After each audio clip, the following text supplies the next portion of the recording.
Atangura avuga ko Aline Munezero yavutse ku mutumba wa Mushonge komine Nyamurenzi intara ya Ngozi mu mwaka w'igihumbi n'amajana icenda na mirongo icenda na gatandatu. Avuga ko mu mwaka wa 2021 yubakanye n'uwitwa Niyitanga Gabrielle, akaba ari uwasubijwe mu buzima busanzwe muri iyo ntara, akaba yahora agwana mu mahari CNDD-FDD ukiri mw'ishamba. Aline rero na Gabrielle ngo kuva bubakanye baguma baba ku mutumba wa Rurama gushika uno munsi bari bafitanye abana babiri. Urugo rwabo rwarangwamwo imishwano myinshi nk'uko amakuru ngo y'ababanyi avyemeza hamwe n'imiryango yabo.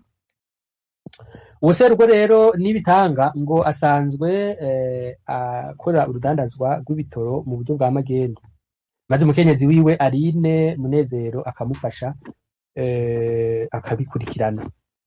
Ngo mu minsi yaheze rero vyarashitse Aline arabura canke arahomba amafaranga ashika 10,000, amafaranga yategerezwa kuva muri ico gitoro, niho rero havuye intandaro y'urupfu rwiwe. Ngo kw'igenekerezo rya 30 kwezi kwa gatanu uyu mwaka, abo muri King Murundi Freedom bavuga ko uwo mugabo wiwe Gabrielle yaramugabishije agabisha umukenyezi wiwe abwira ko hamwe yo kwihenda agataha atarakwiza ayo mafaranga y'ico gitoro aca mwica. Ati yabivugiye ahakunda guteramira. Aline amaze kuvyumva biba yarabwiye abiwabo harimo n'ababanyi ko ati no munsi ndagowe, ambiye ko aza kubinisha asanze ntafise ayo mafaranga. Ati no munsi nza kurara nambaye kugira atanguye kunkubita nce niruka, kuko murazi ko yatanguye kunkubita ntoroherwa. Yango birumvikana ko uwo muntu yari yarari umutima ivyo vyo gukubitwa akaba biri mu vyo yari yaramenyereye, naho nyene atawumenyera akabi. Umwijoro ryo kuri uwo munsi Gabrielle umugabo wiwe no kuvuga yaratashe mu rugo igihe c'isaha 5 z'ijoro afise inzoga mw'icupa, ngo yahise akubita cane wa mukenyezi, wiwe Aline ashakirwa ko amwica. Uko bukeye ababanyi biwe basanze ikiziga ca Aline kiryamye mu cumba bararama. Ati cavuye amaraso mu mazuru kiryamye ku gitanda kidashashe. Wabanyumvi bemeza ko bumvise induru muri iryo joro, ariko yamaze akanya gato baca babifata bari bisanzwe kuko bari bamenyereye Gabrielle akubita Aline. Ngo abanyagihugu rero bamaze kubona ikiziga c'uwo muhisi baratabaje mu ntwaro, ariko Nibitanga Gabrielle yoba yaciye atanga igiturire ku batware baho harimo chef de zone kugira ntahave ahagarika. Ngo mu nyuma harabonetse inguvu zindi Gabrielle arahagarikwa kw'igenekerezo rya 2 Ruheshi umwaka wa 2026 aca twagwa gufungirwa mu gasho ka Nyamurenza, ariko ari naho afungiwe gushika ubu. Ariko naho Nibitanga apfunzwe, amakuru ava mu babanyagihugu yemeza ko ariko harakorwa amanyanga menshi kugira acare kugwa yitahire atarengutse imbere y'ubutungane. None bagenzi ni bimwe nariko ndavuga hejuru, ikindi kimenyetso coruta ico ni kihe twoba tuvuga ko igihugu kiri mu isanganya rimwe giteye ubwoba. Umuntu akihaye ati ndakwica washika akanabikora, ubutungane canke ubutegetsi bwabwirizwa kuja hagati ubuhagarare, hakabamwo abashobora kwiha ivyo kubera canke kuja ku ruhande rw'umwica. Normalement imanza nk'izi muri systeme yo mu Burundi bazica bisunze ivyo bita imanza z'ikibiriraho. Nakayisha umuntu urubanza rw'ikibiriraho, ababanyi muvuze ko vyagenze gute, tumucirikiye. Ibonye bagiciye hirya bakagira gutya ukabona baramurekuye. Sivyo gusa kuko hari nabo usanga barafashwe bagafungwa, ariko gaca kabiri ntabwo ndaje tuvyumve hano cyane nabarabisomye, ukabona uwo muntu yama hanze nkaho wogira yibereye muri vacances canke ibindi bintu. Buri gihe nama nibaza ese abategetsi badutwara bariyumvisha ico bita gufunga ico bisigura, uretse ko ari ugutwara umuntu bakaja kumugorora canke kumugorora, ni no kwigiza kure menace y'umuntu ashobora kuja peut-être kwica ivyabona, peut-être ashobora kuja kwihora kubamwitwariye bigatuma afungwa, peut-être bakagwanya ko uwo muntu ashobora kugira ivyo bita recidivisme, kuvuga gusubiramo canke abantu babicanyi bama kenshi ariko bameze ababicanyi rero birirwa babarekura ukabona bijandajandira. Ikindi gihe haba nka bimwe vyo gutanga ikigongo c'umukuru w'igihugu, bagafata ikibanza c'umuntu yivye nk'isake canke yamanuye nk'amavoka y'umubanyi yarahawe ico kigongwe bakagikubitamwo umwicanyi kabuhari wazwi ariko afise amafaranga yo kurira nibara turagowe sinzi ko abarundi bavyumva sinzi ko tuvyumva ku rugero biriko nari nakubariye rero nti iyo niyo nkuru ya mbere mpereyeko kugira wumve aho tugeze ndabaramukije mwaramutse mwiriwe ni Andris n'ubundi ndabaramutsa ni muri cercle de réflexion pour le Burundi libre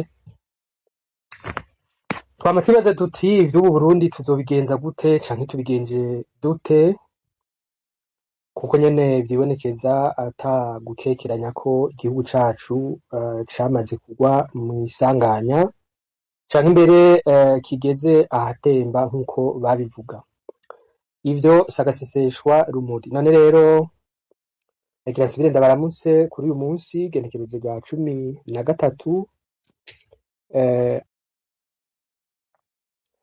genekerezo rya 13 ukwezi kwa ruheshi canke kwa gatandatu umwaka n'ibihumbi 2026 ni ku munsi wa gatandatu ni ku munsi wa gatandatu kenshi dukunda kuganira tugira tuti ese mami vy'iki gihugu tuzobigenza dute kuko hari benshi bama bibaza bamwe bakagira bati mbere icompa ngo ndabe amaherezo y'ibi bintu kuko nyene hari n'abakuze bagira bati imyaka maze ibi bintu ntaho nari bwavyumve ntaho nari bwabibone aho abantu bicwa ku mugaragaro ukagira ngo nta butegetsi buhari ubutegetsi bwari bujije kubakingira bukabanyuruza bukabakenesha n'ibindi nk'ivyo nico gituma rero twama tugira tuti nimusigeho tubiganire ko nari narafashe ingingo ndavye uko twaganiriye mu minsi iheze ngira ngo twari kumwe ku munsi wa gatandatu twari twabivuze ko ngira nti twogabanya ivyo ku vy'amaspace maze tukaja ku bindi ariko naje kuvyiyumvira ndavye abanyandikiye hari vy'ukuri abanyandikiye kandi ndabakingurukiye hari n'abampamagaye yewe bati koko hari uwanyandikiye ngira ngo araca yimenya message yiwe yaherezwa n'ijambo ngo sangwa amahoro yewe sangwa yandi nawe kuko ivyo wambariye nabifashe nka nkama hari n'abandi banganirije bitandukanye ntabwo ari jewe gusa nshoboye gukora ibi biganiro duhora tuhuriramwo ivyo mbere mpora ngereranya ko ari nko kwicara munsi y'igiti canke kumugina kuko babivuga mu Kirundi maze nuko ngo duheze rero tuganire kubiduhanze nk'abarundi sije nyenda bishoboye ariko ko twari tumaze kubimenyera reka dusubire twihe aya mezi akurikira ibiganiro rero bikaba kitazoba kimwe gusa mu mpera ku wa gatandatu hereza ukwezi ariko bizoza biraba buri wa gatandatu kuva isaha 11:30 ku masaha y'Ibujumbura yewe nico ca mbere nico nari ngomvye mvuge ariko imbere yuko nja ku gice ca mbere kuko ikiganiro uko kizoza kirakogwa mu gihe mba nkirindiriye ko hogira abandi bagira ivyo bavuga ego menzoza ndahora rero mfata akanya nkora nk'ivyo nahora nkora ku munsi wa kabiri nzo ndaheza rero ndababwire bimwe bimwe mu vyagiye biravugwa ivyo nabonye bimwe usanga arakumiza hari ivyo uza kumva ukibaza uti ibi bintu bishoboka mu gihugu citwa ngwiki ndababwiza ukuri nkamwe muri mu bindi bihugu hari nk'umuntu wotera inkuru uti ibi nibi iwacu biraba akifata ku munwa akagira ngo ni bimwe by'abantu boba bahiga nk'ubuhungiro canke guswaganya gusa nuko none rero nagira ngo tubandanye tuganire ariko ntangura nkuko mpora ntangura ntihaze kugira umuntu afise ico ashaka kuvuga ariko bijanye n'ivyo ndiko ndavuga canke ku bindi yitinya kugira ico avuga ndaziheza rero ngene ndavuga ivyagiye biraba ariko cane cane tukumiza ku muzirikanyi kwibaza tuti ivy'iki gihugu turabigenza dute none rero reka mpere kubanyandikiye hanyuma nje ku gice ca mbere c'ivyabaye kuva kuwa Mungu uheze uyigenekerezo ry'indwi gushika uyu munsi haba mu Burundi muri Afrika se canke mw'isi nkuko mpora ndabikora nuko hano hariho umuntu yitwa gato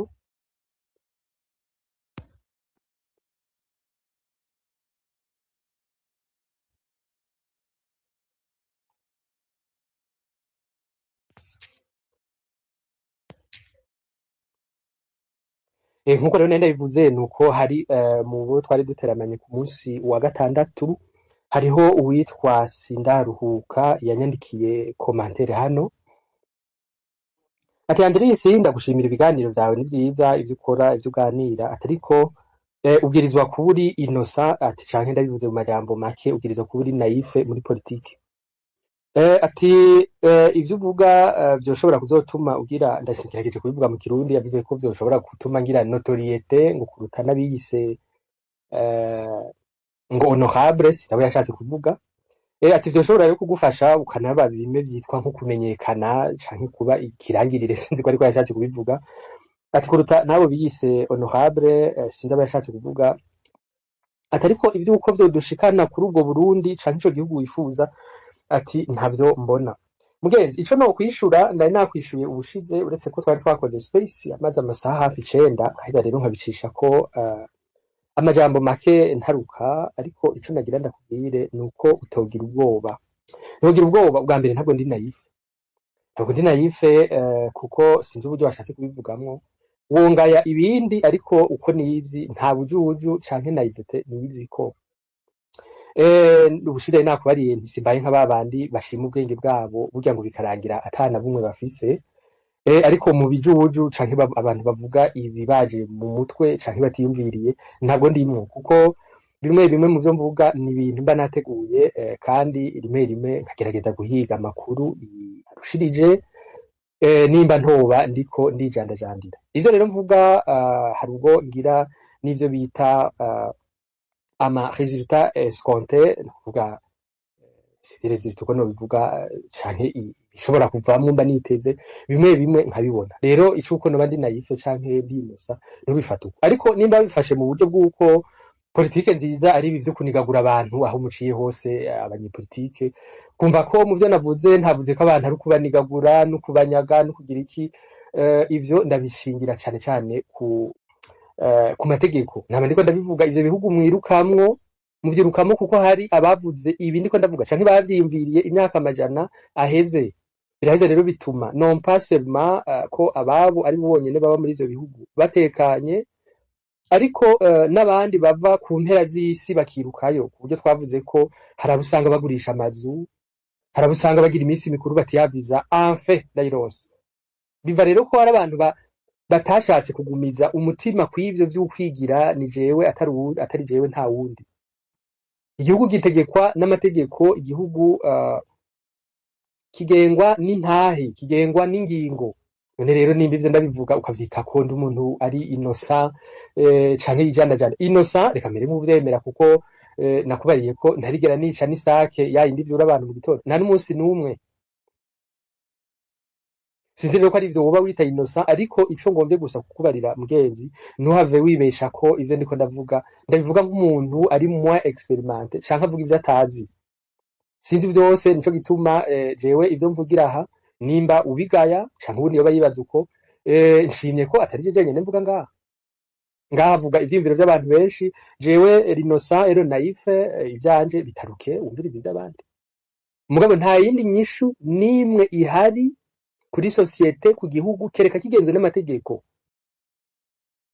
umuntu wungiye ikintu agomvye kukigaruka ko kugira ngo abantu ntihave hagira umuntu asubira kwibesha ko ivyo tubivuga kugira umuntu aronke like canke kugira umuntu aronke sinzi ibindi numva biharawe biri kure cane y'ivyo ubwa mbere sinshobora gufata risque ngo mvuge ijwi ryanje hanze kugira nze kuza kuronka like kugira ndazikoresha iki iyo mba ndanahamiye amafaranga mba maze kugira ku buryo iyi account ishobora kundiha iyo mba ari n'amafaranga mpamiye bamaze kugira ivyitwa YouTube ibiganiro nkaheza nkabipakurura nkabishira hariya uretse ko nzonabigira ariko ntabwo ari byo bindaje ishinga kindaje ishinga nuko ivyimviro vyanje biterateranye n'ivyawe n'ivyo wundi vyotuvyarira inyishu kuko ikibazo kirahari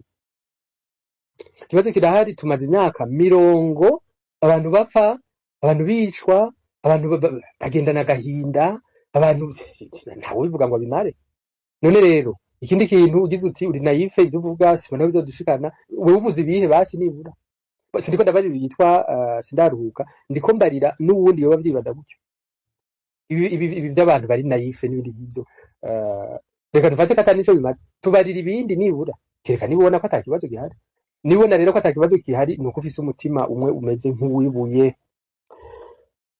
Ariko mu gusozera kuri ivyo vy'umutima umeze nk'uwibuye, ibindi womparura ko nayifite nuko si ukwivuga bimwe vy'abantu bivuga bakiha amanota n'ibindi nk'ivyo.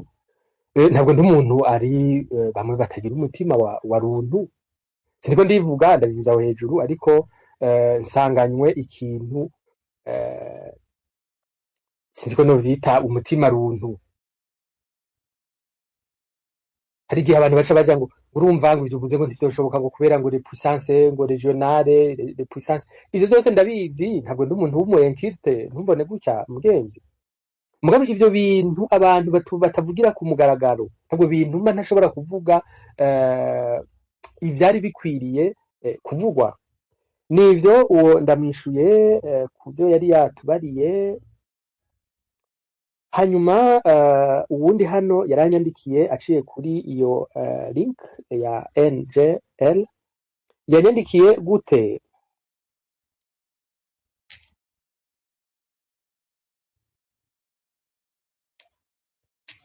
Yaranyandikiye ngo Andris, okay, muntunge gato.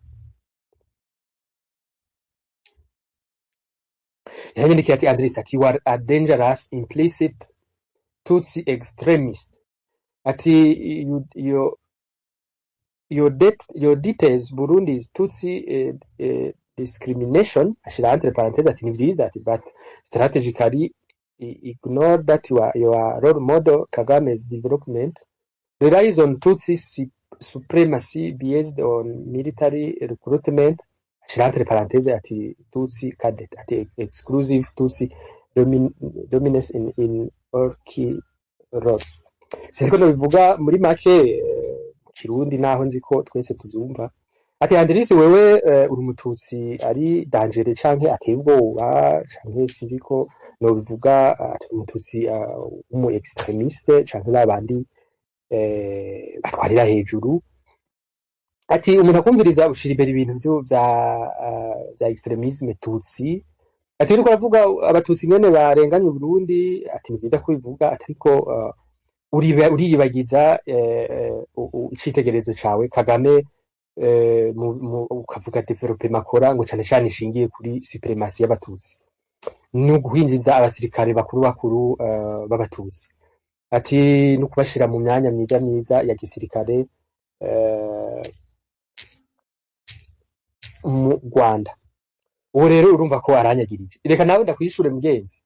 Ndakwishuye gute? Ico no kwishura ca mbere nuko nindakubariye ko Kagame c'est mon role model. Ica kabiri kubera iki mbaza ibintu vyo mu Rwanda ndi Murundi. Ica gatatu mu vyo navuze uravyemera canke ntuvyemera.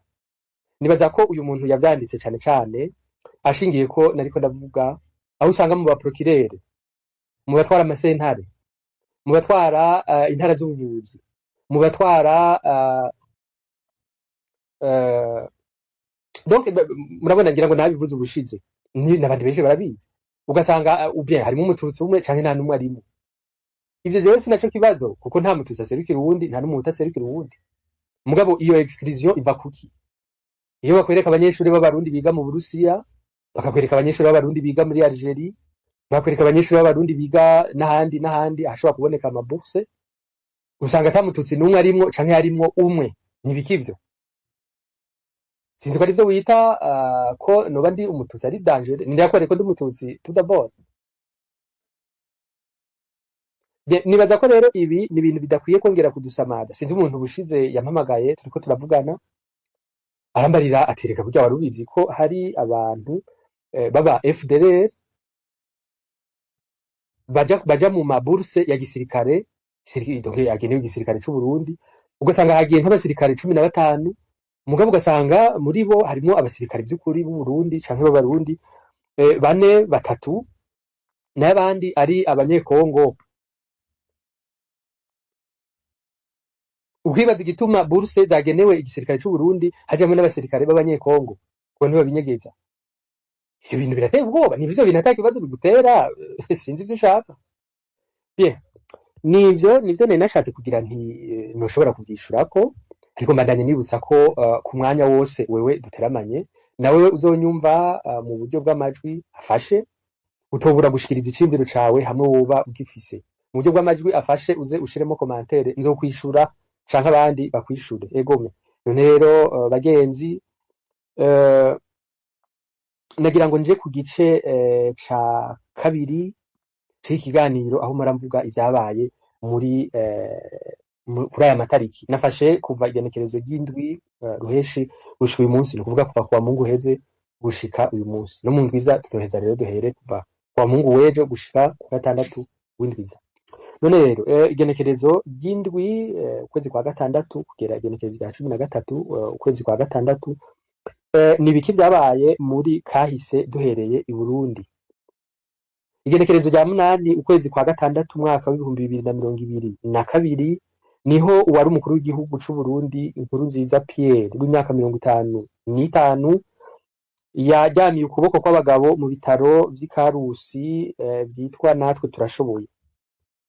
Yari yarafashe ubutegetsi abo umukuru w'igihugu c'u Burundi kuva mu kwezi k'umunani mu mwaka w'ibihumbi 2005 ukaba wumva ko rero yagejeje ubutegetsi bwiwe mu wa gatandatu umwaka w'ibihumbi 2020 byari bimaze iminsi bivugwa bati nyamara yaremvye nyamara ashobora kuba yapfuye bamwe bati ni bimwe by'abantu baswaganya bamwe yandi bati abo ni babandi b'inyanka Burundi ntimukangwe ariko inkuru yaje kuba rero impamo kuri uwo munsi aho uwavugira leta y'u Burundi yavuze ko uwahora ari umukuru w'igihugu c'u Burundi Pierre Nkurunziza bari bakivuga ko ari umukuru w'igihugu c'u Burundi yajyamiye ukuboko kw'abagabo ku myaka 55 bivuye kwihagarara y'umutima uwamusubiriye akaba yarahiye igenekerezo rya 18 ukwezi kwa gatandatu uwo mwaka yitwa Ndayishimiye Evariste akaba ari we akiyobora igihugu gushika n'amagingo ubu.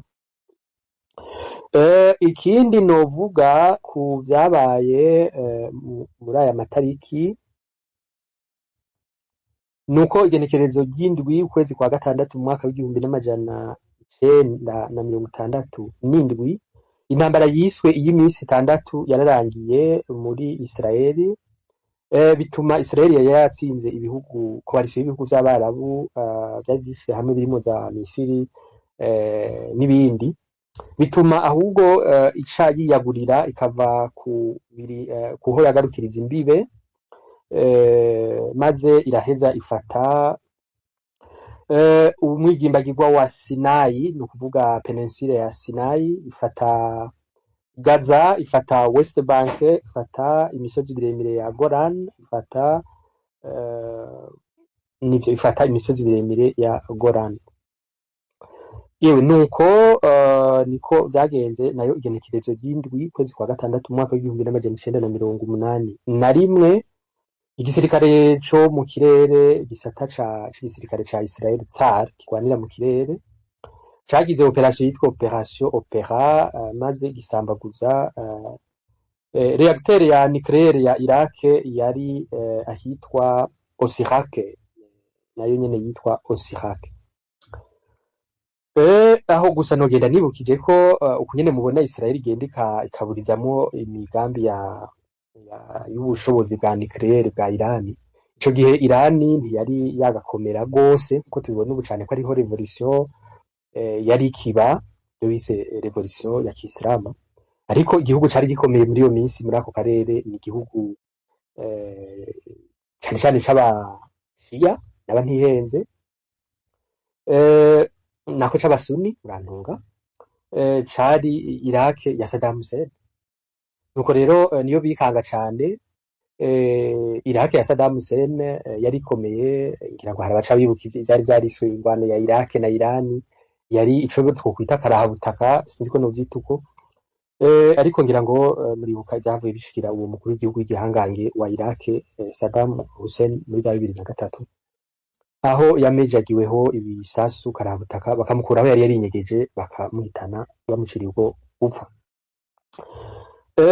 Nayo igenekerezo rya 12 ukwezi kwa gatandatu mu mwaka w'igihumbi n'amajana 964 niho Nelson Mandela Maître sinziko nabanda ndabivuze uko Maître Nelson Mandela yaciriwe urubanza bwo gufunga ubuzima bwose kubera ngo uguturagiza ivyo bita sabotage canke uguturagiza canke ugutesha umutwe leta nuko ngira ngo murazi uko vyavuye bigenda yavuye ari kugwamaze igihe n'ibindi ubushize narigeze kubivuga nagira gusa nsozerere kuri ivyo vyabaye muri kahise mvuga gato ku vyagiye biraba muri iyi ndwi muri jenoside yakorewe abatutsi mu Rwanda ni ibiki vyabaye hari umuntu nawe yigeze kunyandikira atariko ivyo vyo mu Rwanda uvuga ati turi mu Burundi ndagenda kumenyeshe ko ntari umunyamakuru wa BBC canke wande ni ikindi kintu twokora kirengeye kwibuka izo nzirakarengane tugerageza kwiyumvisha ivyabashikiye muri iyo minsi ni igiki kindi twoshobora ubu turicaye turijandajandira sinzi aho uri kunyumviriza uri nanje aho nicaye hano muri sari wanje ndiko ndakuyagira ariko siko vyari bimeze kuri aya matariki ngomba ndababwire ico gihe rwari rwambikanye ari abasirikare batana mu mitwe ari abanyagihugu bicwa udasubiramo kwibuka ivyariko biraba tubishoboye ni ukwirengagiza ivyo twari dushoboye ivyo bita le minimum des choses bien imbere yuko rero ndabijamo gusa hano ndabona uwoba yanditse commentaire ndabe uko yatuyagiye dignité ati uravye abakwishuye amajambo bakoresha ati bikwiye kudutera intege zo kuvuga kubera abantu bafise ivyiyumviro nk'ivyo ntaco batinya ati igihugu kirimwo ati ntaco tuma batinya igihugu kirimwo amategeko ewe ndagukengurukiye dignité nivyo sinumva umuntu atinya tugize tuti umuntu nafatwe afungwe nimba afise ikimwagira amenye igihe azofungwa amenye ko afise uburenganzira kuronka ubumuburanira ibi vyuko umuntu azagatarukira ku muntu ngo yitwa kazungu ngo yitwa ndakugarika ngo afise amapeta ku ntuze ngo arafise ibintu vy'imigeto aja gucumita abantu mu mavi n'ibindi nk'ivyo ko ivyo bintu atariko bigenda ivyo bintu mvuze ko bidashoboka ucuvyita ko ngo ari abantu bavuga ivyo batazi canke bari naife uwo bishima yuko bidakwiriye bigushikiye bien urakoze rero mugenzi nivyo ivyuvuze nayo nibiki rero vyariko biraba reka ndabice ko muri make tugende turabiganira koko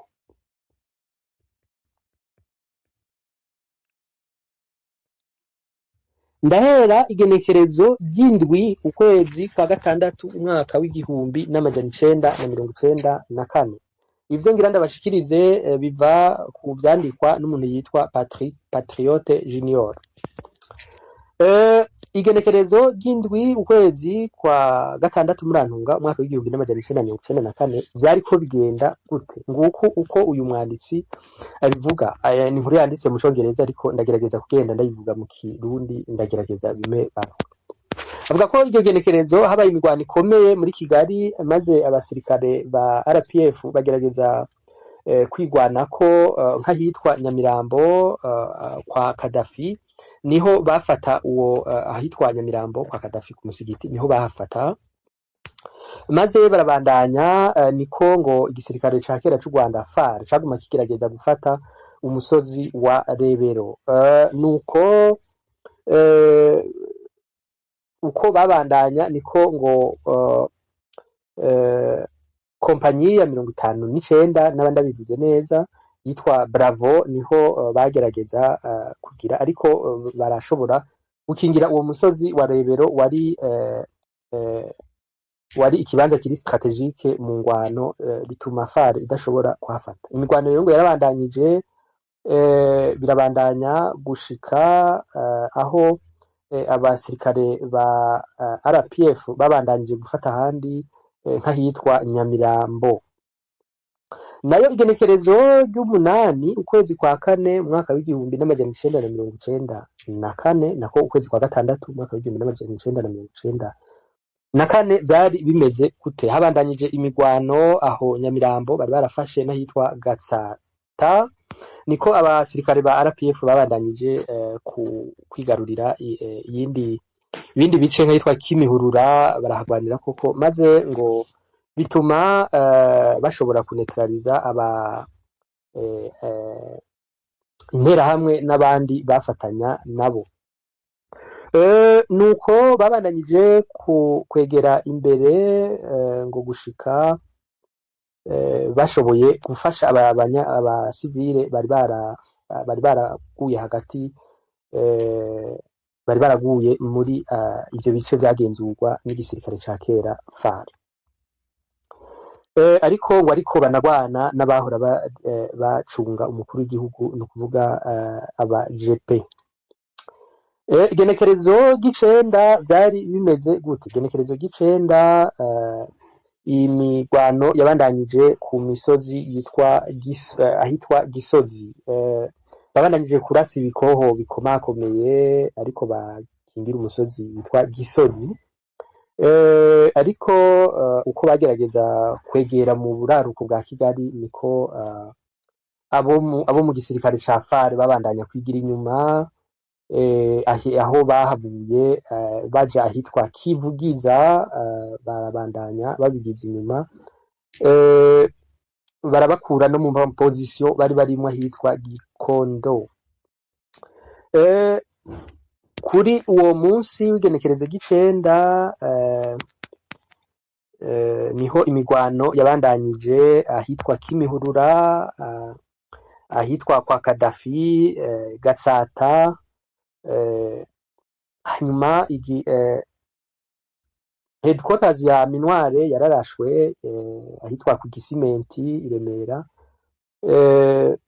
bituma abantu babona ko vy'ukuri atari ivyo ugufina, ku buryo nk'uwatwara izo ngabo yitwa Lieutenant General Romeo Dallaire yabonetse muri video yashize hanze mu mwaka w'ibihumbi 2004, ahagaze ahitwa ahahora ivyo biro bikuru vya Minware i Remera, ubu ngo hari ahitwa Zaria Court and Hotel. Igenekerezo rero ry'icenda imigwano yarabandanyije, ariko abasirikare ba kera FAR bakomeza kwigera inyuma, ari nako bagerageza gufata abasivile babahungana. Igenekerezo rya 10 vyagenze gute? Igenekerezo rya 10 vyari vyifashe gute? Igenekerezo rya 10 habandanyije kuba nako abasirikare ba FAR baratsinzwe muri Gatsata, maze bituma bahungira mu burengero bwa Kigali, ariko imigwano yo yarakomeje, ari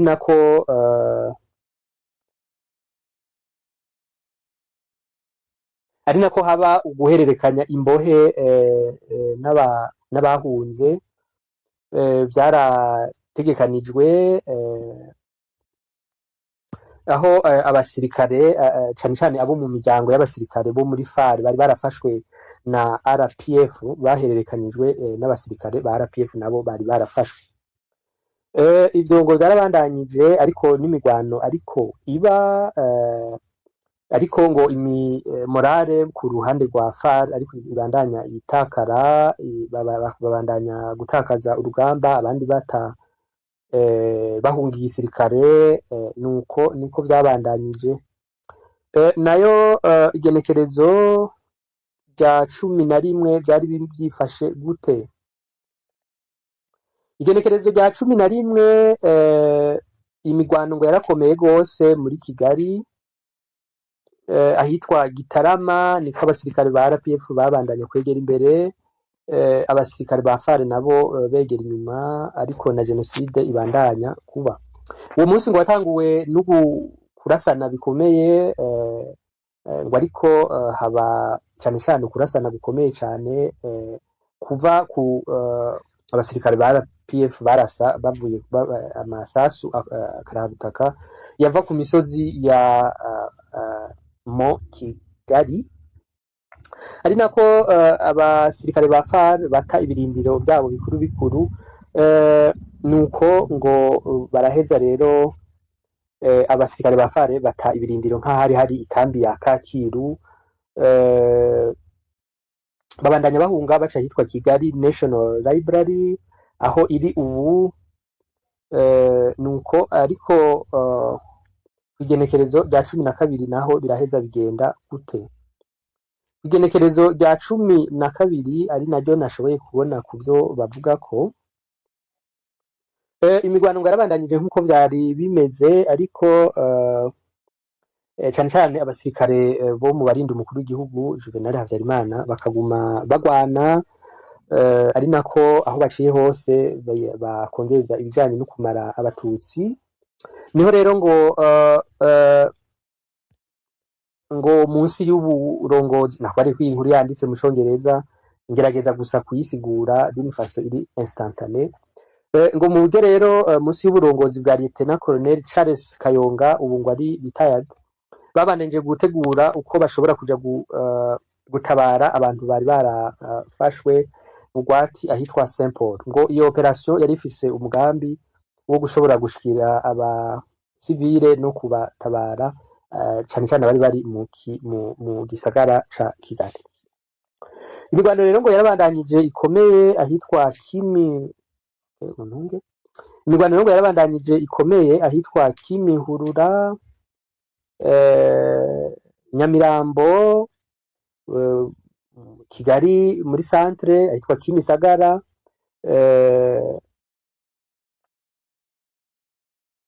ariko cane cane iyo mirwano ikaba yabandanyije aho RPF yabandanya ifata cane cane uduce turimo abaisilamu cane cane nk'ayitwa Nyamirambo. Uwo munsi rero wabandanyije gutyo, habandanyaho ukubaho no kugerageza gutabara abasivili bari baraheze mu bice biri munsi y'ubuyobozi bwa FARC.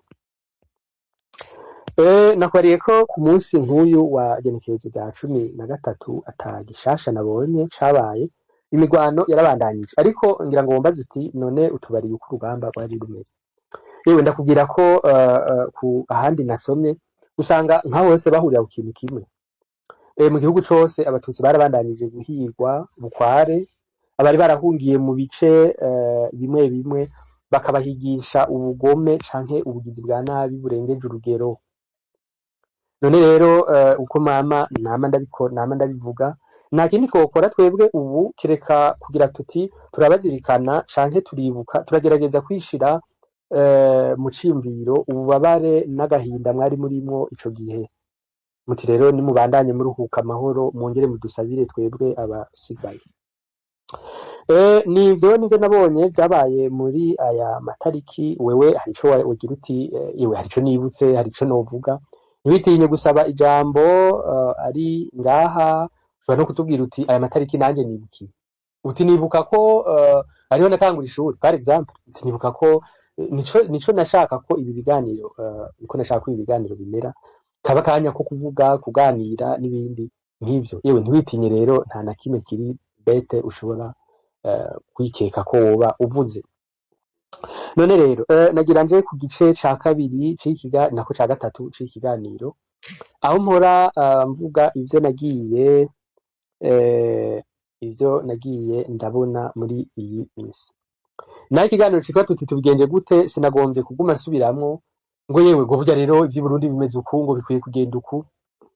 Ubushize navuze ko ivyo twavuze burya ni vyinshi. Ubushize navuze ko ivyo twavuze ubushize ni vyinshi, kandi burya arabumva barumvise. Niba twumva twarumvise, niba ari bimwe bita kuvuna amaboko no kuvuga ubusa, nuko naho twovuga amasaha n'amasaha yose uko yakabaye ntaco vamwo. Ariko ngumana icizere ko atari kuvuna amaboko, cane ko mbona benshi bagira bati reka tuganire twumvirize ibivugwa. Egome cane, mbere bizompimbara hamwe wozoza rimwe ufata agakaye n'agakaramu. Uti uyu munsi genekereza iri, ico nafashe niki, nanje ndabikora kugira ngo urumva impapuro. Egome cane, nanavuze ko igihe tuzoba dusozera ikiganiro mu kwezi kwa 12 nzoza rero nkavyigako.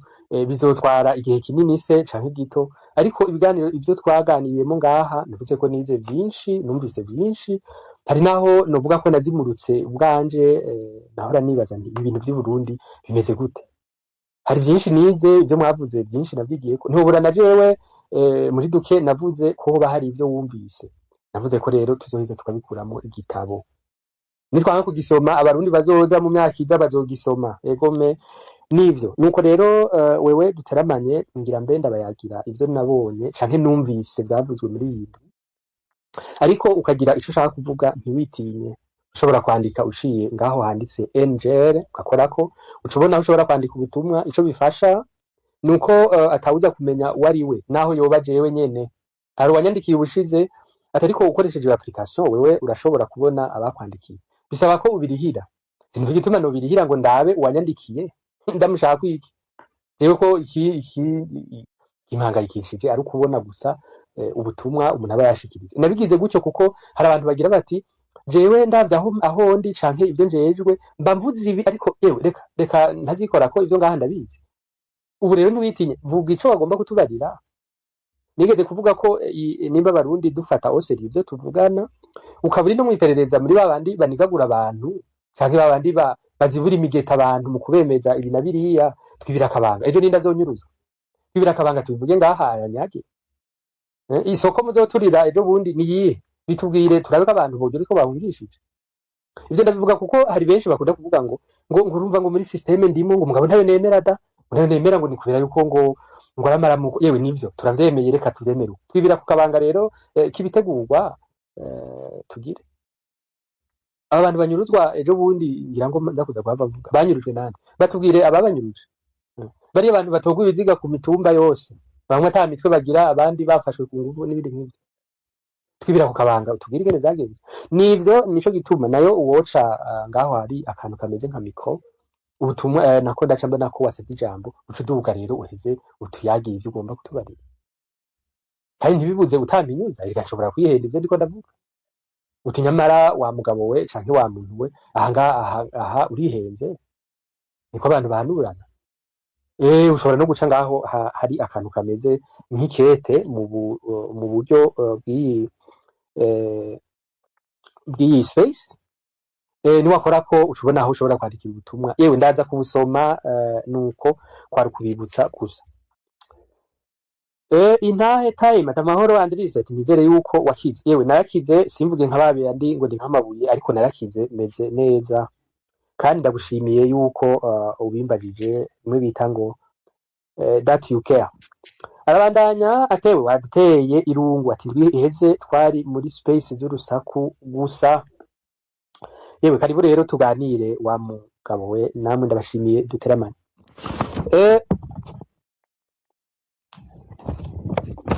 Hano rero ikiganiro twacise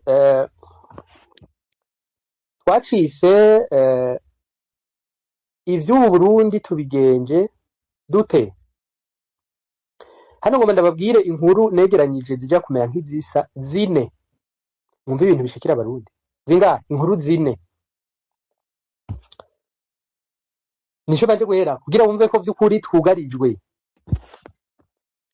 Acho kuba warayisomye, ariko nshimye kuzisubiramwo kugira ngo hari abagize bati ivyo bintu uwo muntu yitwa Pacifique n'abandi bandika ati mbona ari birebire nimba ntobijamo. Reka naje ndabigusomere mugenzi ntugire ikibazo. Pacifique nahazo yandika ko umuntu yitwa umusore w'imyaka 20 yitwa Didier Nkurunziza yaragandaguwe acumitagwa amabugita tugeze muri zone Kinama quartier Muyinga ibarabara rya kane ngo ku rupangu rutangura uvuye kwibarabara ry'ikaburimbo. Uwo musore Didier Nkurunziza akiri muto gutyo, umuntu w'imyaka 20 no kuvuga ko yavutse ejo bundi muri 2006, yacumitagwa amabugita kubera iki? Yacumitagwa amabugita kubera yuko yarahejeje gufungura kandi muri restaurant, agiye kwishura asanga mu mahera yishura haraburamwo amafaranga 1000 c'amarundi. Uwitwa Yamuremye Viateur batazira Big yaciye amusimbira ko aramucumitagura amabugita. Didier Nkurunziza abarasandavye. Mwavyumvise ariko jewe nta buhinga bwinshi mfise mu bijanye nini nuko abantu biyumvira, mugabo nagira ndakubwire ko ndabifise ku bumenyi kanaka. Ibi bintu bisigaye biri mu Barundi by'abantu basigaye bafise umushiha no kuba bimwe bita inkomwa hato. Uruza ko biva kuki? Harimwo jewe ico mpora nibaza ibintu byo uko abicanyi baninahazwa ugasanga rero abantu batagitinya gukora amaraso. Harimwo ikindi kintu cuko iki kintu mpora nibaza wewe uraheze tubwire ico uvyiyumvirako. Ikindi kintu muranibaza ubuzima abarundi barimwo bwoba bubagejeje ku rugero rw'uko bamwe batakimeze neza mu mitwe canke mu bijanye n'ivyo bita anger management bishobora gutuma umuntu ashobora kwikontorora. Ejo bundi nta gihe kinini cyaheze hari umugabo ngo yigisha muri kaminuza sinzi ko ari mu bijanye n'ibiharuro n'ibindi nk'ivyo, umuntu w'umufasoni bari bateramanye ahagaze imbere y'imodoka ati ntiharagera kutaha, sinzi ko ari bimwe vy'abafasoni bakina, uwundi yakije imodoka yari yashizemo umuriro mwinshi amuciyeko hejuru aramufyondafyonze. Vyagarukiye aho aca yigira hirya, aja mu kabare asize intumbi mw'ibarabara. N'ibindi nk'ivyo maze iminsi wumva. Yewe igihugu cacu kigeze ahatemba, tubigenje dute? Reka mumve iyindi nkuru hano. Iyindi nkuru hano, Kingi Umurundi niwe ayitubwira, witwa Kabuyenge Gaspard w'imyaka 65 wo muri komine Musongati intara ya Burunga, ngo yari yanye kurema isoko aranashikana ibisumwa vyiwe, ariko ngo atashe nako araheza ngo abarira abiwe ati mwakire utunasumye ngiye guterama. Urazi kwiza abarundi benshi niko tubikora. Eza yakaje guterama ati ngisi ndabo ngiye dusangira agacupa ndagaruka muhishije. Niko rero Gasupari yabigenjeje ngo gushika isaha 12 zose yaragiteramanye n'abandi, ngo araheza rero afata akayira asubira muhira, ariko iyo nzira yabaye ndende kuko atigeze ashika, ahubwo yahavuye atorwa ikiziga.